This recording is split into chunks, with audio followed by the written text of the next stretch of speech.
नमस्कार दोस्तों। आज की इस वीडियो में हम बात करने वाले हैं मणिपुर चुनाव की।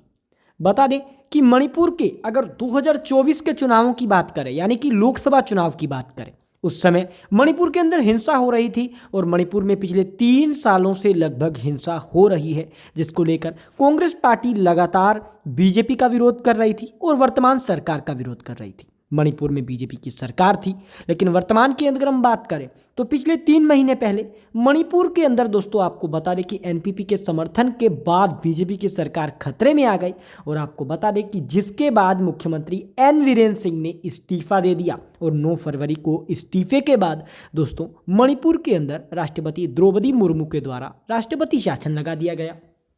बता दें कि मणिपुर में कांग्रेस पार्टी लगातार जो बोल रही थी कि इसे चुनाव वापस करवाकर मणिपुर में शांति व्यवस्था लगवा दी जाए, उसके बाद भी मणिपुर के अंदर अब तक वर्तमान के अंदर चुनाव नहीं करवाए गए हैं। दोस्तों आपको बता दें कि कांग्रेस का अभी भी यही कहना है, कांग्रेस पार्टी का कहना है कि केंद्र सरकार मणिपुर को नज़रअंदाज कर रही है और मणिपुर में राष्ट्रपति शासन लगाने के बाद भी मणिपुर में कोई शांति व्यवस्था स्थापित क्यों नहीं हुई है। अगर मणिपुर को शांति व्यवस्था या यहाँ पर दोस्तों मणिपुर को अगर शांति की व्यवस्था स्थापित करने के लिए सरकार को चुनाव करवाने चाहिए। केंद्र सरकार से कांग्रेस पार्टी ने अपील की है कि मणिपुर के अंदर जल्द ही चुनाव करवाया जाए, क्योंकि राष्ट्रपति शासन मणिपुर के अंदर शांति व्यवस्था स्थापित नहीं किया जा सकता। दोस्तों आपको बता दें कि बीजेपी से इस मांग के बाद कांग्रेस पार्टी पर बीजेपी ने गंभीर आरोप लगाए हैं। बीजेपी ने कहा है कि कांग्रेस पार्टी इस पर भी अपनी राजनीति करने से पीछे नहीं हट रही, राजनीति करने से बाज नहीं आ रही। हालांकि कांग्रेस पार्टी ने कहा है कि मणिपुर में पिछले 2 साल से संघर्ष जारी है, आपने राष्ट्रपति शासन भी लगाकर देख लिया और आपने अलग अलग मांगों को मानकर भी देख लिया, लेकिन एक बार फिर से चुनाव करवाकर देखें, ये शांति व्यवस्था बहाल हो जाएगी। लेकिन अब तक कांग्रेस पार्टी के इस मांग को बीजेपी की सरकार या फिर केंद्र सरकार ने अब तक पूरा नहीं किया है। दोस्तों सबसे पहले अगर हम बात करें पूर्वी इम्फाल की, मणिपुर का जो पहला जिला पूर्वी इम्फाल जो हमारे सामने आया है, जिसमें 11 विधानसभा की सीटें हैं। 11 सीटों में से दोस्तों 6 सीटों पर तो इंडिया गठबंधन के खाते में जीत जा रही है, 4 सीटों पर एनडीए गठबंधन के खाते के अंदर जीत, तो 1 सीट दोस्तों अन्य के अंदर भी जाने की संभावना बताई जा रही है। वहीं दोस्तों हम अगर बात करते हैं अगले जिले की, अगला जिला हमारे सामने निकल कर आ रहा है पश्चिमी इम्फाल। पश्चिमी इम्फाल जिसमें 13 विधानसभा की सीटें हैं। 13 विधानसभा की सीटों में से 7 विधानसभा की सीटें इंडिया गठबंधन के खाते के अंदर जा सकती हैं मणिपुर में। वहीं 5 सीटों पर दोस्तों एनडीए के खाते के अंदर जीत जा सकती है। और दोस्तों यहाँ पर अगर हम अन्य की बात करें तो अन्य को जा सकती है 1 सीट, यानी कि मणिपुर में वर्तमान परिस्थितियों के अनुसार जो इंडिया गठबंधन है वो सबसे मजबूत है। वहीं दोस्तों हम बात विष्णुपुर की करें, विष्णुपुर में दोस्तों 6 विधानसभा की सीटें आती हैं। आपको बता दें कि विष्णुपुर की वर्तमान परिस्थितियों के अनुसार 6 में से 3 सीटों पर इंडिया गठबंधन, तो 3 ही सीटें यहाँ दोस्तों एनडीए के खाते में जा सकती हैं। एक बात दोस्तों आपको बता दें कि एनपीपी के समर्थन के बाद बीजेपी अभी वर्तमान के अंदर एनपीपी का समर्थन बीजेपी को प्राप्त नहीं है, लेकिन चुनावों के इर्द गिर्द फिर से एनपीपी बीजेपी को समर्थन दे सकती है, क्योंकि केंद्र सरकार एनपीपी बीजेपी के समर्थन से है।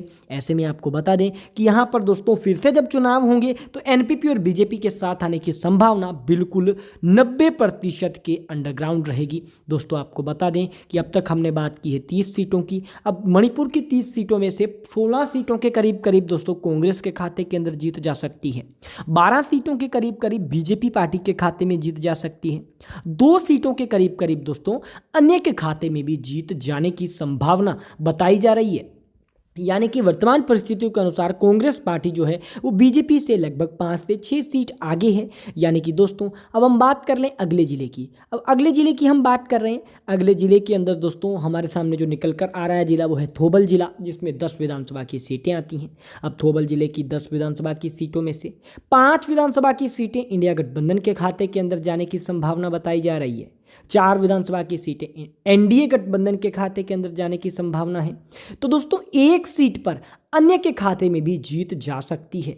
अगर हम बात करते हैं दोस्तों अगले जिले की, अगला जिला जो हमारे सामने निकल कर आ रहा है जिसका नाम है चंडेल जिला।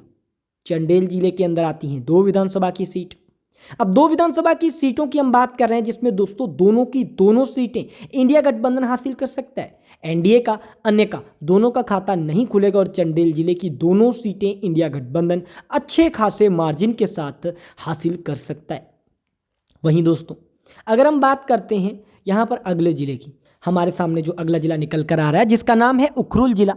3 सीटें उखरुल जिले के अंदर आती हैं, जिसमें 2 सीटों पर दोस्तों इंडिया गठबंधन के खाते में जीत, तो दोस्तों 1 सीट जा सकती है एनडीए के खाते के अंदर, यानी कि उखरुल जिले में भी एक अच्छा खासा वोट बैंक कांग्रेस के पास हो सकता है।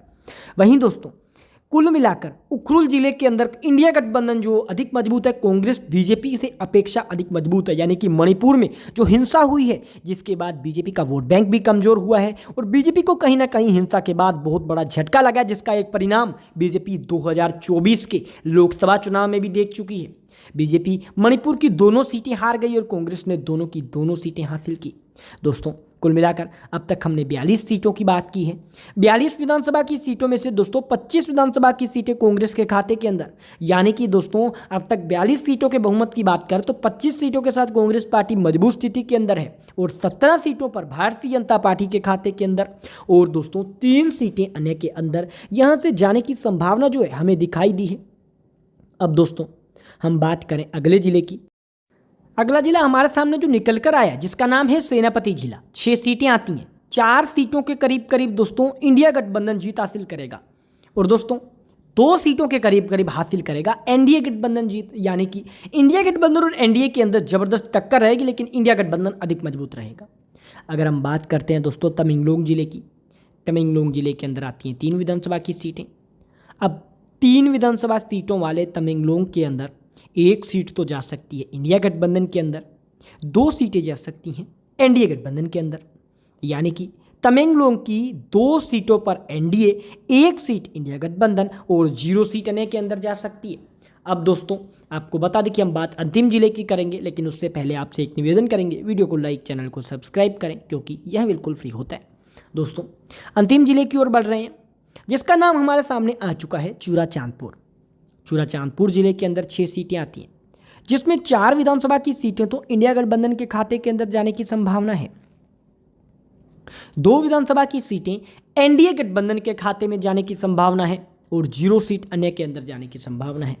मणिपुर की सभी राज्यों की, माफ कीजिएगा, मणिपुर की सभी जिलों की बात करने के बाद हमें एक चीज स्पष्टता से पता लगी है कि मणिपुर में दंगों के बाद कहीं ना कहीं सत्तारूढ़ दल, सत्ताधारी दल बीजेपी को बड़ा नुकसान हुआ है, जिसका नुकसान न सिर्फ बीजेपी को बल्कि एनपीपी दल को भी उठाना पड़ा है, जिसके कारण एनपीपी ने बीजेपी से समर्थन वापसी कर लिया था। दोस्तों कुल मिलाकर अब तक हमने सभी 60 सीटों की बात की, जिसमें से 34 सीटों के करीब कांग्रेस को जीत मिली है, 23 सीटों के करीब बीजेपी को जीत मिली है, तो 3 सीटें यहां दोस्तों अन्य के खाते में, यानी कि यहां दोस्तों मणिपुर के अंदर कांग्रेस की सरकार बन सकती है। बीजेपी को बड़ा झटका मणिपुर में लग सकता है।